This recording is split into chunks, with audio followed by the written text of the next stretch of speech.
Oke, jadi gini aku jelasin mengenai TPPU. Tadi katanya pemerasannya masih ada, TPPU-nya masih ada, kan gitu, ya kan? Kalian dengar nggak pernyataannya Fahmi? Ada yang dengar nggak pernyataannya Fahmi sesudah persidangan? Jangan nanya yang lain dulu. Ada yang dengar nggak pernyataannya Fahmi? Ayati dengar nggak pernyataannya Fahmi? Pada dengar kan? Nah, apa yang diminta oleh Fahmi? Permintaan maafnya itu diberikan waktu 7 hari, ya, benar? Betul, Shana, nih cerdas tuh. Permintaan maaf diberikan waktu 7 hari. Itu somasi. 7 kali 24 jam. Itu namanya somasi. Kenapa dia mensomasi? Saya tanya sama kalian, ayo. Coba.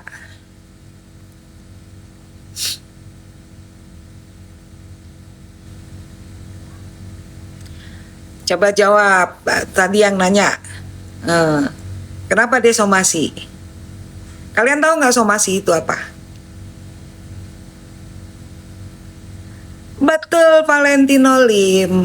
Jadi memang karena hilangnya pasal pemerasan. Jadi disomasi. Kenapa disomasi? Somasi itu adalah langkah hukum awal sebelum dilaporkan. Jadi misalnya gini, kalian tersinggung, ada orang ngatain keluarga kalian. Nah, itu disomasi dulu sebagai syarat untuk melaporkan. Gitu. Jadi pemerasannya nggak ada. Kalau ada pemerasan, tentu Fahmi nggak minta permintaan maaf. Gitu. Ya. Nah, kemudian apa sih namanya? Sesudah ada yang nanya tadi mengenai TPPU-nya masih ada. Bagaimana TPPU-nya ada kalau pemerasannya nggak ada? Coba saya tanya deh, ini kita pakai logikanya orang umum, ya. TPPU itu adalah tindak pidana pencucian uang. Paham nggak singkatan TPPU apa? Tindak pidana pencucian uang. Yang dituduhkan TPPU itu adalah duit yang diserahkan oleh RG kepada NM, dikatakan sebagian itu untuk bayar cicilan rumah dan beli mobil. Nah, itu dianggap pencucian uang. Gitu. Sekarang kalau kalian bilang TPPU-nya masih ada, pemerasannya aja udah nggak ada. Gimana mau cerita TPPU lagi? Otomatis saya udah jelasin itu di postingan saya. Makanya kalian, hobi baca dong. Betul. Jadi kalau pemerasannya udah nggak ada, gimana mau ada TPPU? Ayo. Coba nih 122 orang yang lagi nonton Bunda live. Bunda mau tanya, kalau nggak ada pemerasan, TPPU-nya itu masih ada nggak? Terjadinya TPPU itu karena dituduh memeras. Uang itu, uang yang didapat dari hasil memeras itu digunakan untuk membeli sebidang membayar cicilan rumah dan membayar cicilan membeli mobil. Kan gitu. Karena sudah tidak ada, ya makanya udah nggak ada. Yang sisa sekarang adalah masalah pasal 27, pencemaran nama baik.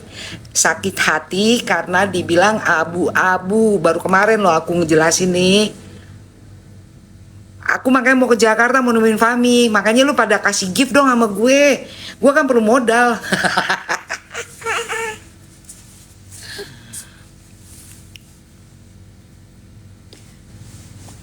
itu saya tuh memang harus ketemu dengan Fahmi karena saya mau jelasin gitu.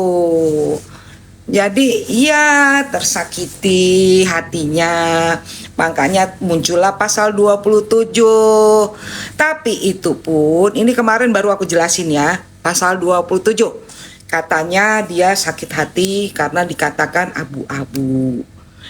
Persoalannya adalah buktinya ada nggak bahwa kata-kata abu-abu itu ditujukan kepada RG?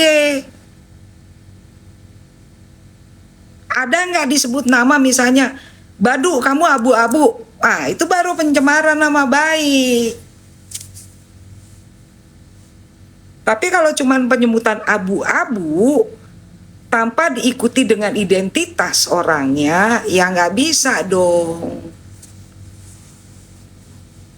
Itu makanya Bunda berkeyakinan Nikmir akan bebas. Karena apa? Karena dari apa yang disampaikan dakwaan oleh jaksa itu juga ada hal yang menurut Bunda melanggar, si pelapornya sendiri melanggar Undang-Undang ITE, yaitu RG. Diduga melanggar Undang-Undang ITE. Kenapa diduga melanggar Undang-Undang ITE? Dia ngerekam tanpa seizin, tanpa sepengetahuan yang lawan bicaranya. Kemudian yang namanya penyadapan itu tidak boleh dilakukan tanpa perintah pengadilan dan harus dilakukan oleh aparat hukum, sayang. Begitu, ngerti nggak?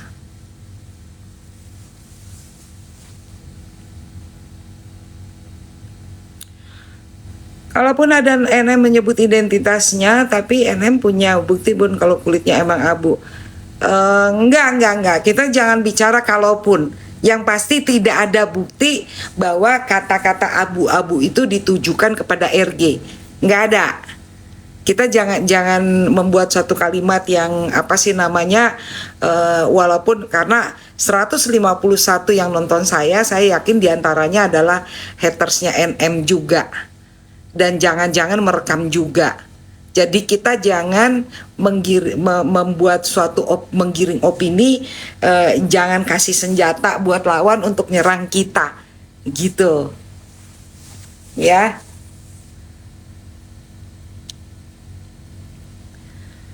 Kalau sidang memang sepatutnya tidak memakai masker karena seluruh identitas yang ada di ruangan sidang harus jelas. Bunda nggak ngikutin dari awal-awal banget apakah hakim menanyakan mengenai maskernya atau tidak. Tapi kalau persidangan berikutnya patutlah Fahmi berkeberatan apabila ada yang di dalam ruang sidang memakai penutup wajah.